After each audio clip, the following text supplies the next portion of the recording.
Hello, team. Good to see you. Hey, good to see you too. Some friendly faces out there.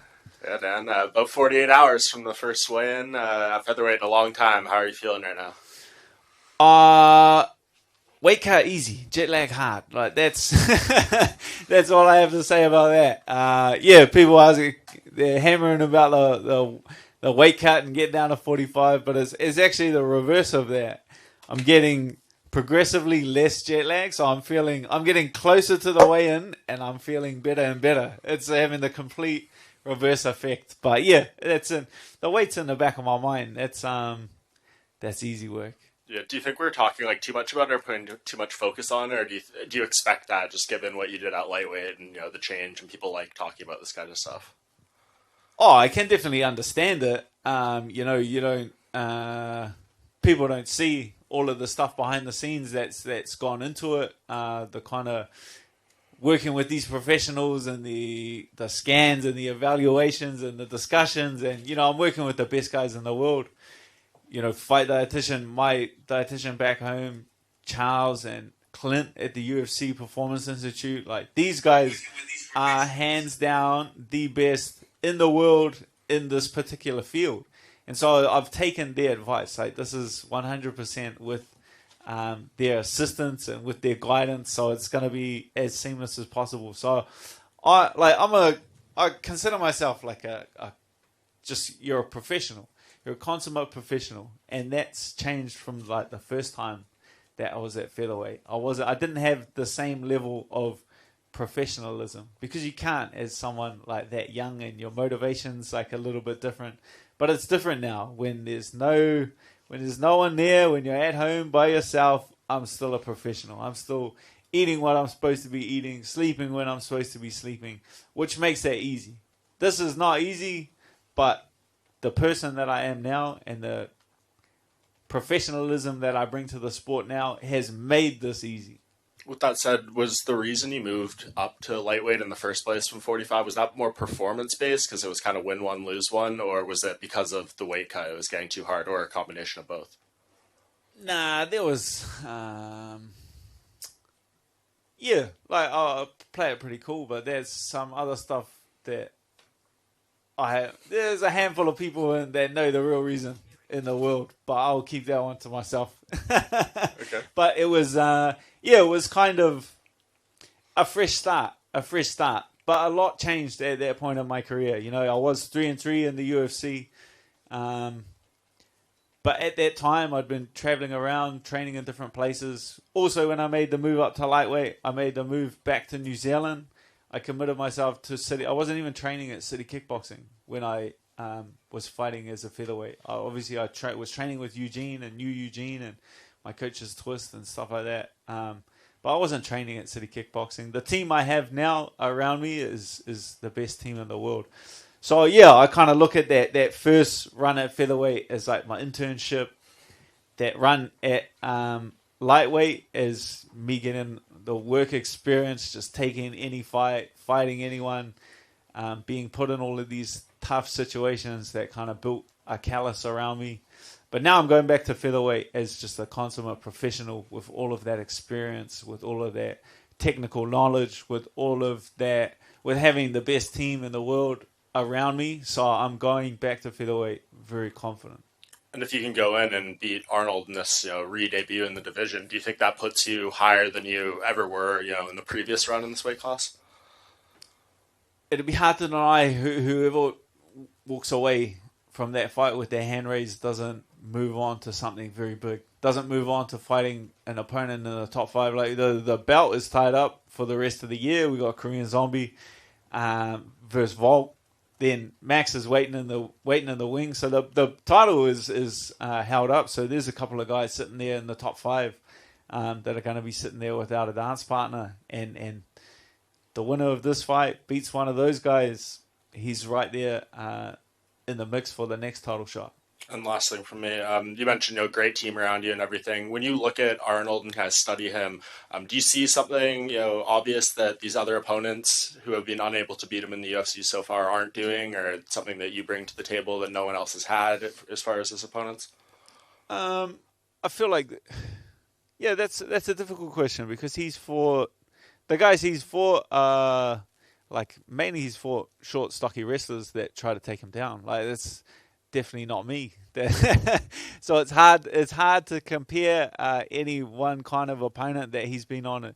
Like he might be able to deal with a tall, rangy guy quite well, but we're gonna have to wait and see. But no, he's definitely well-rounded. He deserves the 8-fight win streak. He deserves the ranking and the position that he has found himself in the UFC, and the momentum that he's on. It's definitely warranted.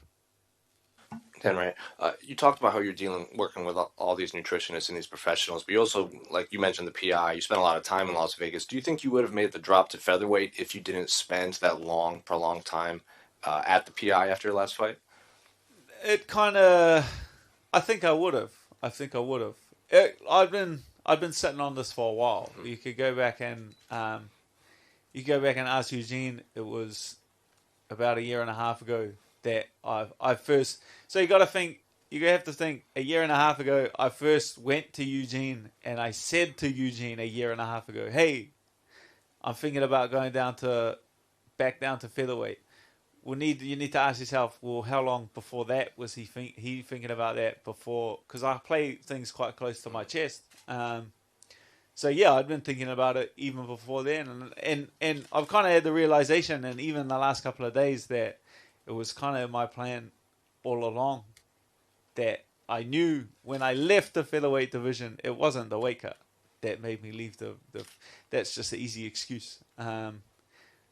It wasn't the weight cut that made me leave the featherweight division and look for a fresh start. I always knew when I was leaving that at one point in time, I would be back. And then obviously you've been thinking about the top 15 of lightweight for so long. How would you compare this top 15 of featherweight to the top 15 of lightweight that you just left? Yeah, like that's the funny thing about it. I don't spend much time thinking about any they're just silly numbers next to names. They're not. I don't sit there breaking them down. Even before I call someone out, people are just like, "Oh, what have you seen studying him that's made you call him out?" Nah, I just saw the nice little number sitting next to his name and I wanted it. That's the only reason I called him out. I won't really have a look at a guy until Sean Shelby sends me that name. Like that's when I'll take a bit of a closer look at it. But there's top guys in both divisions. The featherweight division has been on fire lately. There's been some pretty gigas.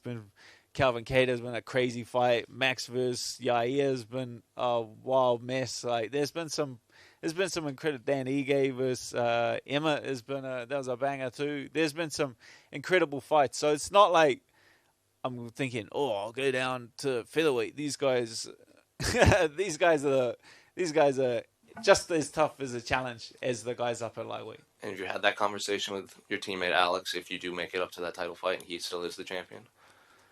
Nah, that's like I've talked to him since then, but we're both on the same. We'll cross that bridge when we come to. There's a lot of work to be done before that's even a conversation that needs to be had. I've still got Arnold Allen. He's got Korean Zombie. Then he's got Max Holloway. There's.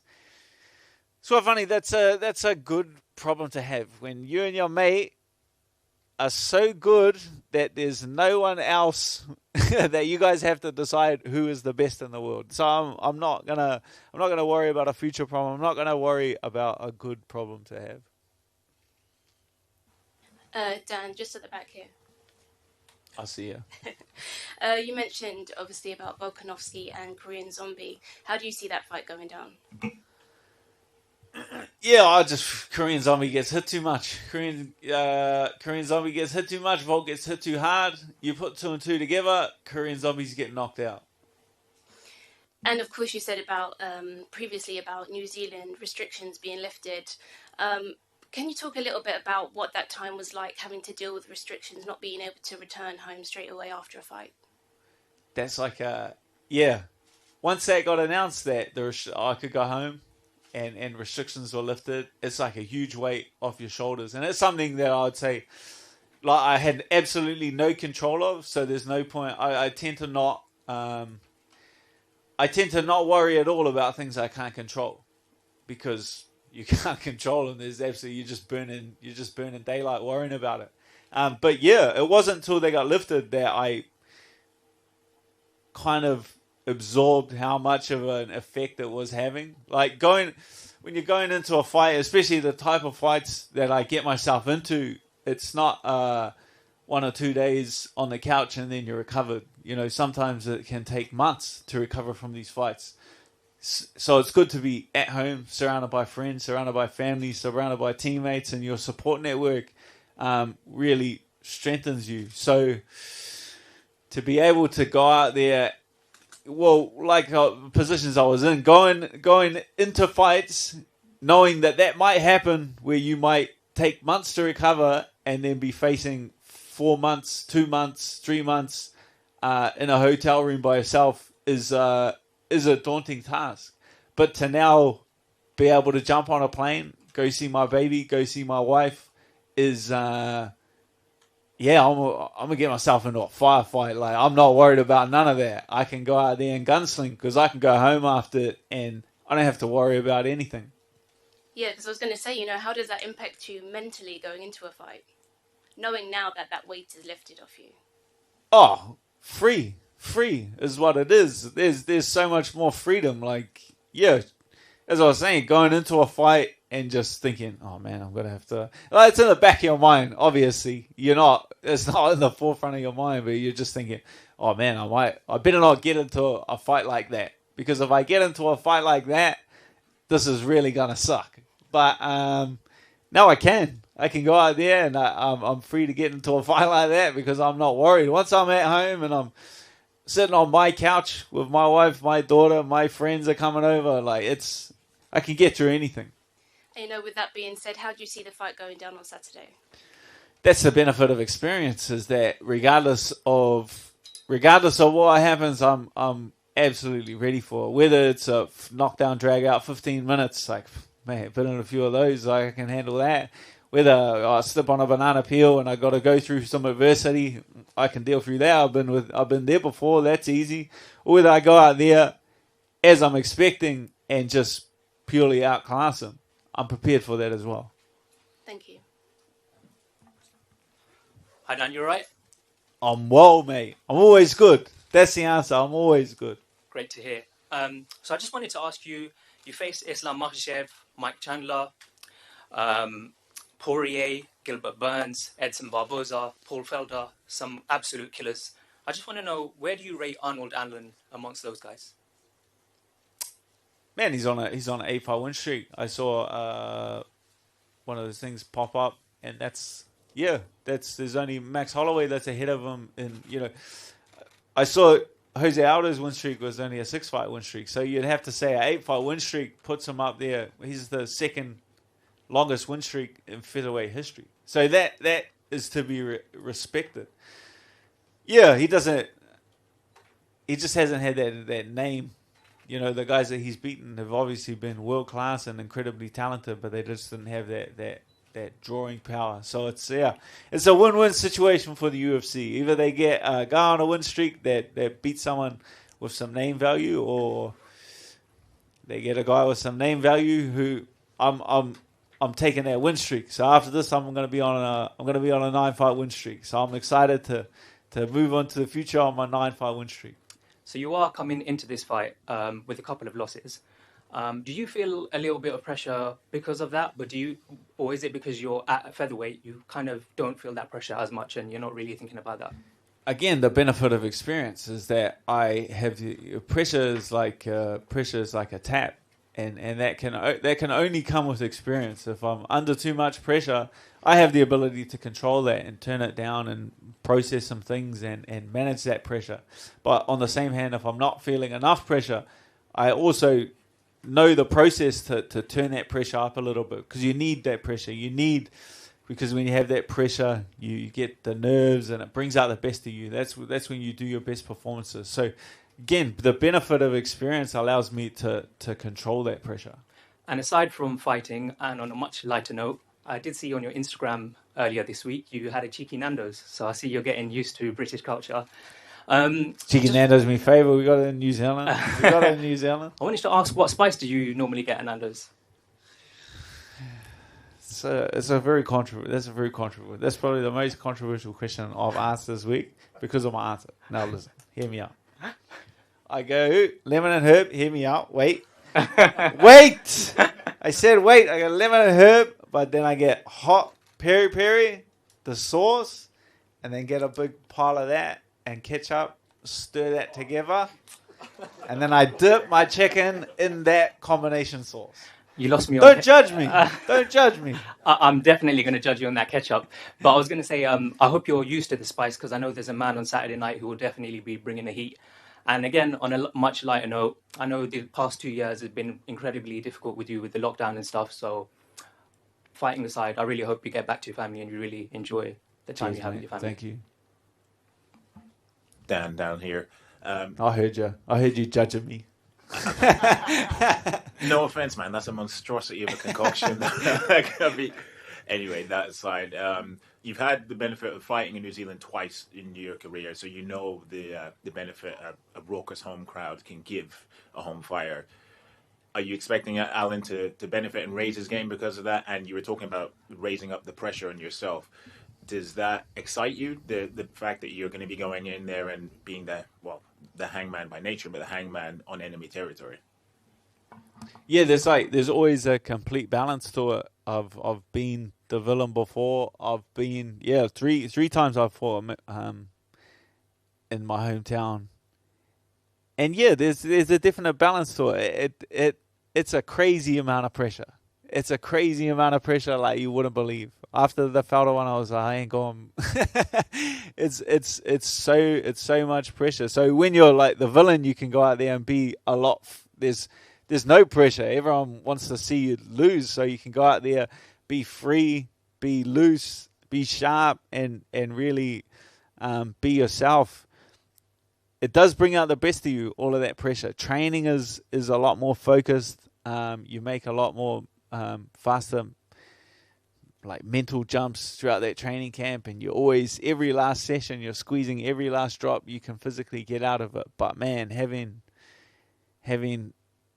been at home from experience, having 10,000 people that you've met all of those people, you got your friends, your family, you ain't never gonna live that down. You get sparked flat cold in front of all of those people till the day you die. You ain't never gonna live that down. That's a lot of pressure. You're gonna be 50 years old at the pub, and someone's gonna bring that up in conversation. So that's one heck of a lot of pressure. It's gone well for me, but I'm sure I'm glad it ain't me sitting in that spot that he's sitting in. So I'm excited to go out there and just be free. I'm feeling the right amount of pressure here with the move to featherweight. I'm feeling very excited. So yeah, I'm glad. Better him than me. Dan? I had a question regarding, you mentioned the pressure that comes with what you do. And, you fought the toughest fighters at 155 and, spending so much time away from your family. What keeps you going, and where does that passion come from for you?